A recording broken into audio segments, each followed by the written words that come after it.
Ifa Dreams Media timakunyadirani kwambiri chifukwa munapanga chisankho chotsatira ife kuti tizikupatsirani zonse zomwe zikuchitika m'dziko muno. Hello guys, so on this issue, Vijiken, I didn't know the guy until this story. So I can't comment much on kuti muntu uyo kuti amalangiza kaya matani.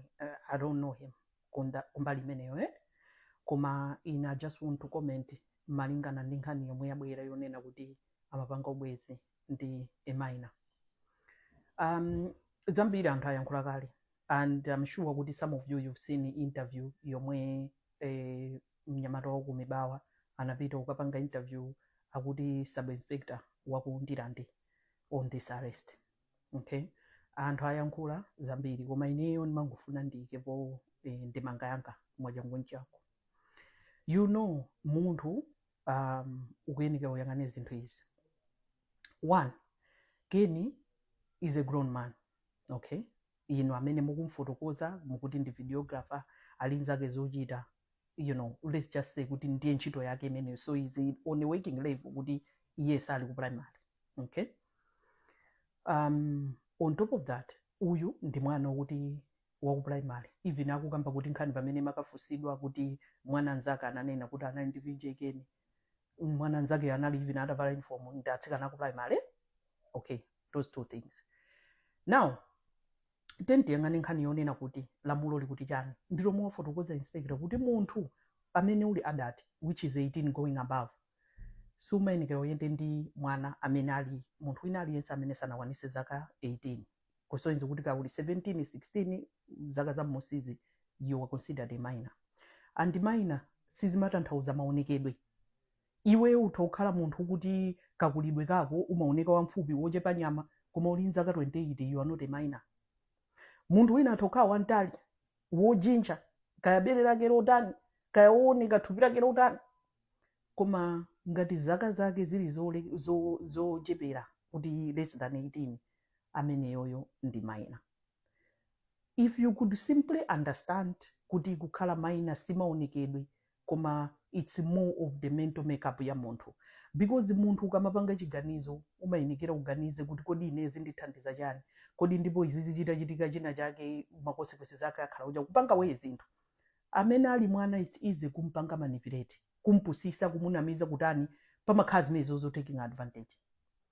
Ndikuyankhula mwachidule nkonena kuti any decent guy sitingambe kukhala pano ndikumati mwanayo ananamiranji anaoso akuyenekera chilango amanamiranji kuti alinza ka 18. So nyamata kwa mkulukulu umapita kukapeza mkazi ku primary, iniyo muyambire pamene po ku primary kaya kuli munthu winooneka ali ndi ndevu kaya winooneka ali ndi chani. Zona chibwezi chokhala munthu ukuti mukuti ndi videographer amaona atsikana osiyana mukuti amabwera pa Facebook ulangiza anthu kutani munthu ukuti ali a little bit exposed. Iye ukayang'ana mkazi woti iye apange nayo bwezi akakhale munthu wa primary pola kuika poyamba kampamene po. So kaya mwana ananama kaya natani kuma iweyo chikuona njani. Ku Malawi tikanena za makolo, pali makolo yena, because anthu ena amati makolo osona osaziwayankhulana, pali makolo oti amawayankhulana. Koma inu simudziwa kuti kula atsikana ambirimbiri amatha even kutulukira pa window kuthawa. There is that. Ndikukamba kuti even atsikana ansinkhu wawo kuti makolo akwawo zaiwelimbikira school. Mma boarding anthu ankanyamuka ku nyumba kupita boarding. Makolo ali mwana wapita school, iye kukakhota upita ku nyumba ya bamuna. Sikuti makolo sadayankhule. Komanso there is an element iso yokuti kholo ngati lili mbuli, because kukhala kholo ndi chinthu chokuti aliyense amatha kutenga mimba nkubereka mwana, but not munthu aliyense ndi wozindikira. So sometimes umbulu umene anthu samadziwa ufulu wawo kuti iwo ndi ufulu otani, komanso kuti kodira mululi kuti chani. Anthu ambirimbiri including anthu tikuyankhula pa internet kumanena kuti mwanayo mwakumwaku, anthu lamulo sakulidziwa, ndipo anthunso sakumvetsetsa kuti kodi tikanena kuti ili ndi lamulo limabwera chifukwa chachani. They want to protect ana, because anthu anakhala kale pasi ndikuyang'ana kuti kodi mwana ndi chani ndipo chimachitika ndi chani. If you don't understand, go and read about it. So makolo ena amakhala mbuli wokuti even if atamva kuti mwana wawo anatera mwina amangu katenga mwana uja nkukhala chete, olo mwina kungomuyankhula kuti ayi osazapite so mene kuja nkukhala chete, it doesn't make it right kuti munthu wina ndo kanene kuti makolo ake wanati kuti ngati tsiku linaso anathawa. Ngati iwe uli munthu wa maganizo, stay away from minors. Kunali amfumu aja kudedza, mukumbukira anamwalira sikale aja, anapita kukachotsa ana m'mabanja okuti they were underage, okuti anakwatiwa azindikwazi bambo akuluakulu, kukachotsa nkwapitisa m'masukulu. Why did you think she did that? Because she knows kuti atsikana amene aja sakudziwa chomwe akuchita. Pamene atsikana aja akanaza kulira nkusanduka kuti akuganiza bwinobwino, they will regret all of that. As a state is supposed to protect ana atsikana.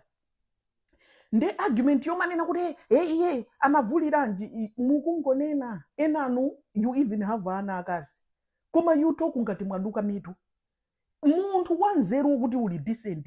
Why would you think it's funny that munthu wankulukulu azikalimbana ndi munthu underage? Atsikana ose wali out here. Anthu mumalemba ma status osamalika kunyoza azimayi, kunyoza atsikana age anu, then mukupita kumbali ukalisiyana ndi ana. Because why? Inuyo panoka you don't want to come correct. Inuyo panoka simufuna mutazikonza khalidwe lanu, mutapanga behave bwinobwino. You don't want to learn how to treat a woman. That's why you run away from atsikana age yanu. Ndi umakalimbana ndi ana kuti munguanamiza. Because kumene koko sikuti mukupanga date olo mukuyankhulana zinthu zoti mwakuti mukunama kobotsa. Because ntsikana wa age yanu akutulukirana. So let's not promote khalidwe lonyasa. Munthu amene akufuna alimbikire izizi kumanena kuti yeye atsikana ineyo pempho langa ndilo ngoti apolisi pulizi ndingoti amalamulo pulizi gwirani ntchito yanu. Ndipo zangovuta komano kumene koko bwezi kuli kaja kopanira kaja amapanira maposto kaja adzipana kusoma batire anyamata kuchitira mchitiro umenewo. Yetuka inu munthu aliyense kunja kuno should understand kuti there is a reason why makolo athu ankanena kuti John Mwakula yepezani mkazi. Nkhani zake ndiziti banja silali yense antena fe tili bize kusaka ndalama nthawi yokwatira tilibe, nthawi yokwatira mulibe koma mumagwidwa ndi ana mama inasi. Nthawi yokwatira mulibe koma ina nummakapezeka akukugwirani even mabanja anzanu. Munthu ngati ukufuna kukhala moyo wamtendere, keep your hands to yourself ngati sufuna kukwatira. Ngati ukufuna kuti pakhale mtendere nde peza munthu wa age yako. Koma ine sindingakhale pano nkumati ndipange dateni nkhani zoti zosongonekera. Mwana wang'ono kuti izilesi uje is 15 iwe ufuna upanga naye chani? Muzikambirana chani in fact. Endi munthu wokuti moyo wake wose wangokula pa khomo la mayi kokolo ake sukulu yomwe akudziwa njau primary amadziwa chani? Because it relationship is not just kugonana. Relationship is how you even relate ni munthu uja gaganizidwe. So anthu mumangona kulimbikira zinthu zopanda munthu. Uyo vijeke nemusiye nakayankhe mulandu wake. Ndipo chilango chakadaonjezera ndithu because anthu ambiri kubagira kwanu zikusonyeza kuti you really not getting it. And then anu mumalemba makomenti, if it's sitingasekerere justice for Keni, justice for what? Justice for the girl. Keni yo apuzisidwe khalidwe. Yetuka asamapite kumene koko ndikumakalimbana ndi ana m'maprimary school nde khalidwe wonongeka lokalo. Koma iye amakhala kudera kwawo moti kunalibe atsikana. Pa Facebook pomwe akuti amalowa apo kandi kuti kumwe amalangizako amene amakomenta makomenti musana atsikana age yake. Amalawi ndife chaba anthu adala. Ndife anthu adala nde no uyuyu akayankhe. Izizi singani zokuti ena mukuti yayi anthu zalowa kupangirana sanje. Akupangire sanje ndani? Akupangire sanje ndani? Kulibe munthu opangira sanje munthu kunja kuno. Just behave responsibly as an adult. Don't go out there misbehaving and doing zinthu zosadziwika bwino. That's being dysfunctional and doing a disservice for yourself. Tuka tikuyamikeni komanso kukuthokozani popanga chisankho chokhala pamenepa kumvetsera komanso kuonera zomwe takubweretserani. Chomwe tingakupempheni choti ngati muli alendo pamudzi pano tapangani subscribe, chifukwa mukatero inu ndife tidzendera limodzi kuyambira lero mpaka na masiku omwe akubwera kusogoloko. Timabweratu ndi nkhani zochokera ngodya zonse zinayi za mdziko lino, kotero kuti inu simukuyenera kuti mukhale kunja kwa nkhani zimenezi. Tapangani subscribe, like, comment komanso share kuti tikhale limodzi mu ulendo umenewu.